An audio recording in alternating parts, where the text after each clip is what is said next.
Hello, and welcome back to another episode of the Secular Homeschool Revolution podcast. I'm your host, Ashley, and I'm so glad you're here with me today. I feel like today's episode is an exciting one. We are going to be breaking down 5 common myths surrounding secular homeschooling. But before we dive into that, let's catch up with a quick life update and some podcast news. So, here's my life update. My friend's birthday is next weekend, and we're supposed to go away and have a girls' weekend, which is exciting, and it's definitely needed all the way around, and it should be a good time celebrating her. My dilemma is I'm having to find a gift for her when she's one of those people who seem to have everything. And I struggle with gift giving anyway when they're a person who doesn't have everything. I'm just not the world's greatest gift giver. I'm okay with settling on like a really good bottle of liquor or wine or a gift card. Those are like my go-tos. And that's my lane, and I usually stay in my lane. However, I decided to step out of my comfort zone this time and choose something more personal. So, wish me luck on this gift giving adventure because we leave on Friday. So, I have a couple of days to get my life together, but I definitely don't have enough time to order something more personalized on Etsy because I was second guessing everything. But I'm excited to go and celebrate her. Now, let's talk about a podcast update. So, I recently decided to give the podcast logo a makeover. I used to be an all black everything because it's safe, it's comfortable. But lately, I have found myself gravitating towards color. The way my mood I like the way my mood changes when it's like a bright, vibrant color. And I like how I feel when I'm wearing a brighter color. So I decided to lean in a bright pink for the logo makeover. So I hope you enjoy the new look. I also was on YouTube learning some Canva skills. So I was excited. I learned how to remove the background and do like a tracing outline around my picture. Thank you, YouTube University. And then another update is I also attended a webinar on how to podcast. I felt like it was insightful. I've just really come to realize that practice is key in this realm. So I definitely took notes on how to plan out content, and I went back and listened to my episodes and jotted down notes of improvement. So I'm excited you guys are here on my podcasting journey and we're doing this together. But let's just jump in today's episode where we are going to debunk some myths about secular homeschooling. So stay tuned and let's challenge some misconceptions together. The first myth we are going to discuss is secular homeschooling is anti religious. Before we unpack that, I want to share a story. There was this, when we were starting our co op, we were, approaching people to see if they would be interested in a secular, diverse, and inclusive space. And there was one family in particular that I thought would have been a good fit.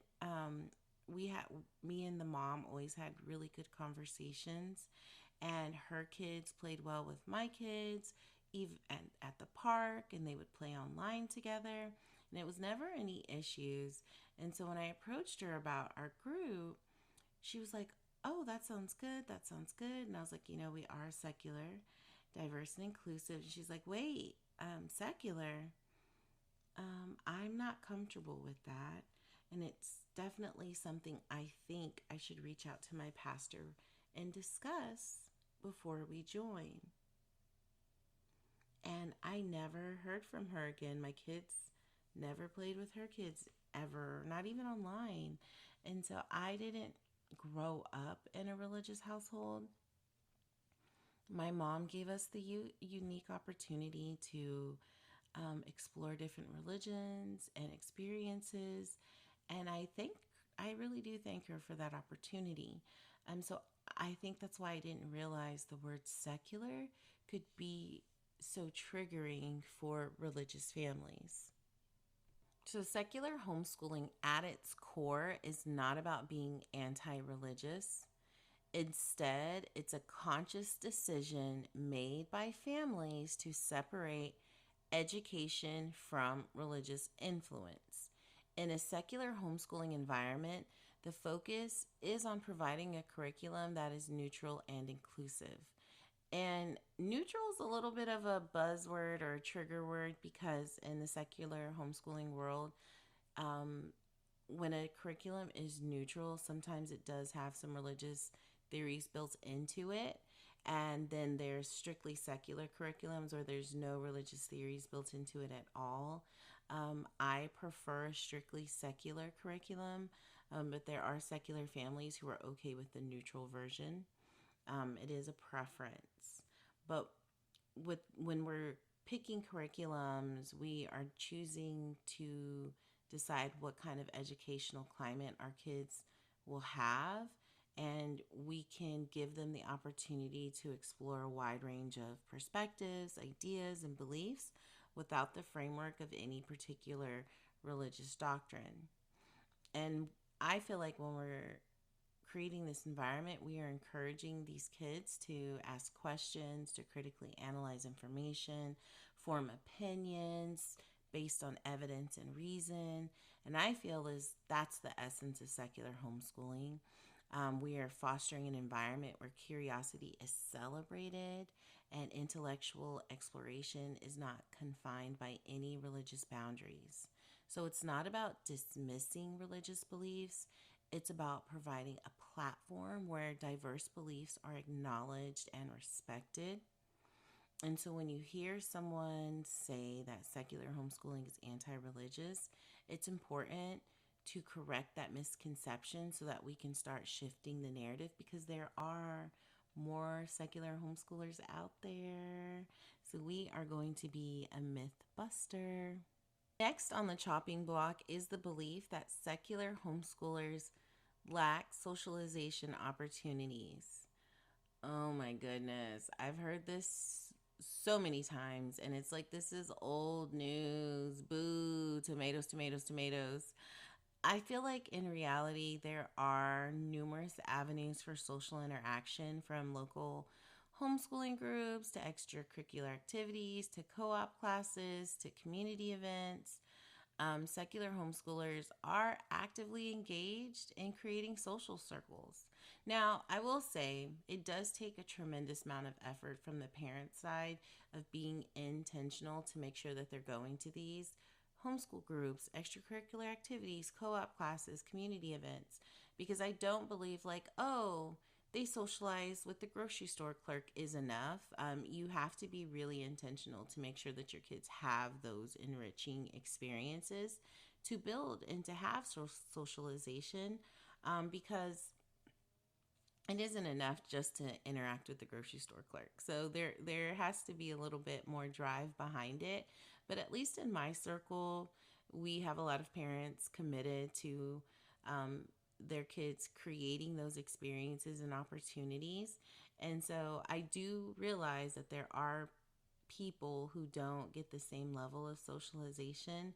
But for the most part, there's more opportunity for homeschoolers now than there has ever been during the day.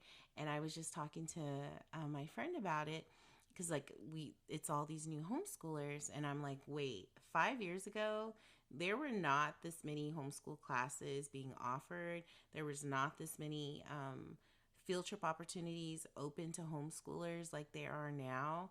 So it is like a gift, and they get to experience this, and it seems very normal to them, but to us we're like, oh my gosh, we got to do all the things all the time because it's so much to do and so many more opportunities to go and experience it with friends. The third myth we're going to discuss is um, secular homeschooling compromises academic rigor. So I don't know. I feel like this one's offensive because Have you ever met like a homeschooling parent? These people are intense, from their parenting to their planning to their intentional like field trips. Like, it's a whole intense experience. I know I can be intense sometimes. But if we're going beyond just like meeting and interacting with some secular homeschooling parents, you have to understand that these parents are committed to providing a robust and comprehensive education for their kids. And so I feel like the academic rigor is not only maintained, but it's often enhanced because there's this emphasis on cultivating a well rounded educational experience that goes beyond memorization. So it's critical thinking skills, research skills, and hands on learning are being developed and taking center stage in their secular homeschooling approach. And these skills are regarded as essential tools for a kid's intellectual development, enabling them to navigate the complexities of the world with a deep understanding and an analytical mindset. And also, it's important to note that many secular homeschooling families align their curriculum with the state standards, and a lot of instances they surpass those benchmarks. So for me in Texas, I go every year to look at the standards, the Texas standards or the Texas TEKS, um, for my kids' grades and see what the bar is. And whatever the Texas TEK standards is, that's considered my low bar. Like, we are surpassing that. This is the minimum. We're going to exceed that. And I do also understand that these standards and TEKs are here to be taught to a test, and we have freedom to not have to teach to a test.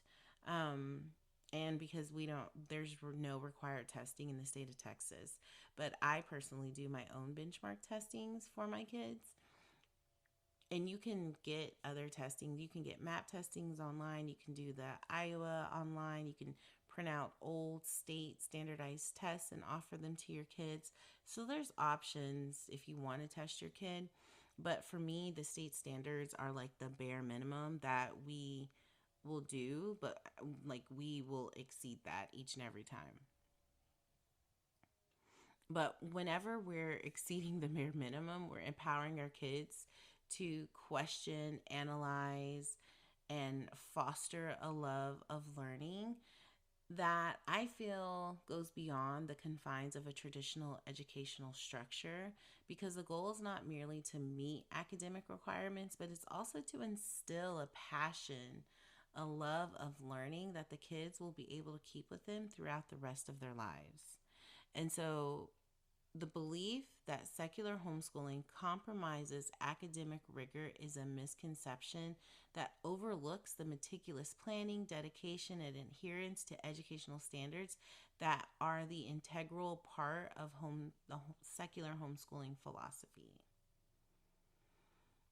Again, so if someone's like, I feel like it's not rigorous, I'm like, look, have you seen these plannings? Like, give them the data, give them the backup. And I also do understand, because I used to work for a charter school, that data, you can find data to read whichever way that you want. And this school was very data driven. And so I was like, oh, I didn't realize that was this was a data point. And they're like, and it was not a great data point. They would find a positive data point to overlook that one. So you can always find data to push your narrative. But definitely show them. You don't have to show them, but it'd be worth showing like how much planning goes into the education of your child. The fourth myth we're going to address is that secular homeschooling is less structured. I mean, if we're comparing it to traditional schooling, I don't think that it's less structured. I definitely think it just looks different because of flexibility. I think flexibility is the key word. But many secular homeschool parents have structured lesson plans, set schedules, clear learning objectives. They follow a curriculum that includes all of the essential subjects like math, science, history, and language arts. And they use textbooks and other educational resources, including lots and lots of library books, to teach their kids. So there is a structure in place for their academics. It's just about the time doing the academics, because flexibility in homeschooling is an amazing thing that we all like to take advantage of. So, like if a kid, and also if a kid's struggling, you do have the luxury of pausing what you're doing at that moment to like spend a little bit more time and love on that particular objective so that your kid can understand it. And so that's, part of the flexibility in homeschooling. It's not just about gallivanting all around the world and doing homeschooling in an RV or on a plane or in Mexico or in, on a cruise, but it's also about the flexibility of stopping in the middle of the curriculum to make sure that your kids get a particular objective. So I don't think secular homeschooling, is less structured than traditional schooling. In fact, I think it can be just as structured or even more. But the difference is that we have flexibility to customize our kids' education, which is why it's becoming a really popular choice for a lot of families today. Our fifth myth that we are going to break down is secular homeschoolers have limited resources. So that is a big understanding about secular homeschoolers, is that they don't have enough resources, but that simply is just not true at all. Because thanks to the internet, homeschoolers nowadays have access to a lot of stuff they didn't have before.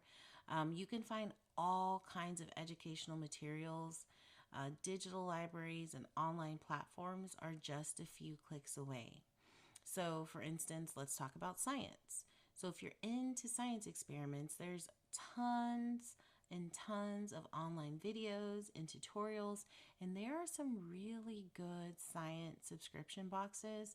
I personally love Steve Spangler and Generation Genius, but I think Generation Genius just stopped their subscription boxes, but those two were my favorites. And they had really, really good tutorials to go with the experiments. And like for history, you can watch documentaries and take interactive courses. Again, I mentioned it in my last episode. I love the Canopy app. It starts with a capital K. And I access it through my public library with my library card. And so I believe you can watch so many documentaries per month. And whatever that number is, we've been maxing it out since we downloaded the app. But there's literally a documentary on that app for everything. And they have a really good Women's March one we just watched this week. And it got really, really spicy. But it was nice to hear like an in-depth perspective outside of our curriculum. And so anyway, there's some really good documentaries on there. And you also can take some interactive courses. You can outsource, like OutSchool's a really good one to outsource classes. I am not a strong writer, and my husband's actually the writer, but he doesn't have this amount of time to commit to it. And so I was outsourcing her writing, and I'm thankful that I was able to provide that for her, because neither one of us were walking away stressed out. Plus, she really liked her writing teacher.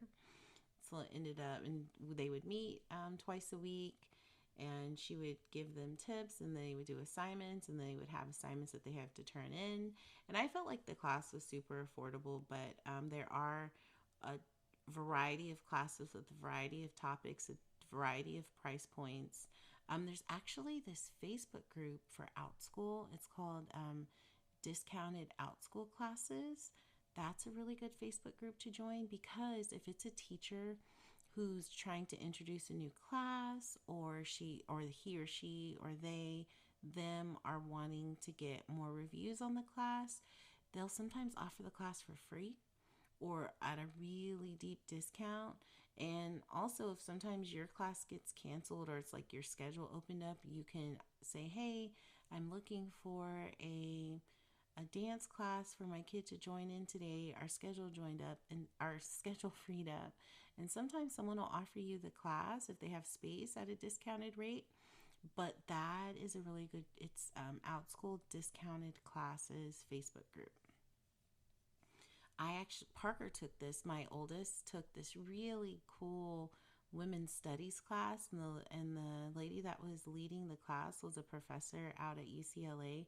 And I think she took that class a couple years ago, but like she still talks about how cool that class was. And when she hears different women, she's like, oh, I learned about that class. I learned about it in that class. And so it stuck with her years later. So that's how you know it was a really good class. And we took some classes with her after, because we appreciated the initial discounted rate, but it was definitely worth continuing classes with her. But it's the Outschool Discounted Classes. But anyway, so long story short, secular homeschoolers have plenty of resources to choose from. So you just need to know where to look and how to use them to create the perfect learning environment for your kid.